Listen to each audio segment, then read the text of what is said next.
Suatu hari di wilayah Sumatera Utara, hiduplah seorang laki-laki Musa. Pada suatu waktu, pemuda itu pergi memancing. Sudah cukup lama melemparkan pancing, namun tak ada seekor ikan pun yang memakan umpannya. Pemuda itu pun akhirnya mencoba sekali melemparkan pancingnya dengan mengarah ke tengah sungai. Namun, tiba-tiba ada seekor ikan yang menyambar umpan itu. Langsung, pemuda itu pun menarik pancingnya, hingga pada akhirnya tampak seekor ikan yang besar di ujung tali pancingnya. Lalu, dengan senang hati pemuda itu bergegas pulang ke rumah dan berniat untuk langsung membawa ikan itu ke dapur. Ketika hendak memasak ikan itu, sayangnya persediaan kayu bakar di dapurnya itu habis. Oleh karena itu, ia pun pergi untuk mengambil persediaan kayu bakar. Tak lama saat ia kembali ke dapur, ikan hasil tangkapannya pun lenyap. Ikan tersebut justru berganti menjadi beberapa keping uang emas. Sontak pemuda itu pun bingung. Melihat hal itu, pemuda itu pun langsung mengambil kepingan uang emas untuk disimpan di kamar. Betapa terkejutnya ia saat membuka pintu kamar. Ia malah melihat seorang gadis cantik yang ternyata jelmaan dari ikan tangkapannya tadi.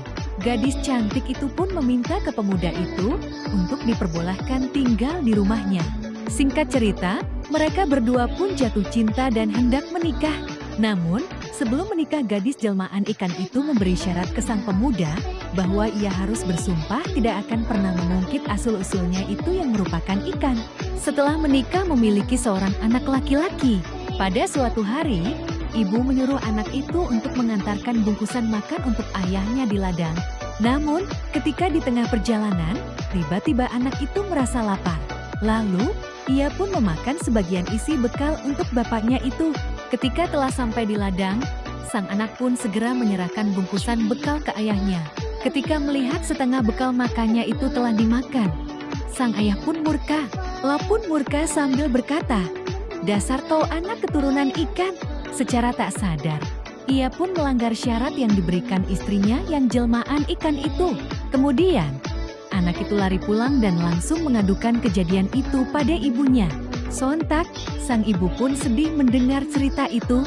Sang ibu lalu menyuruh anaknya agar naik ke puncak bukit, sembari ia sendiri berlari menuju ke sungai.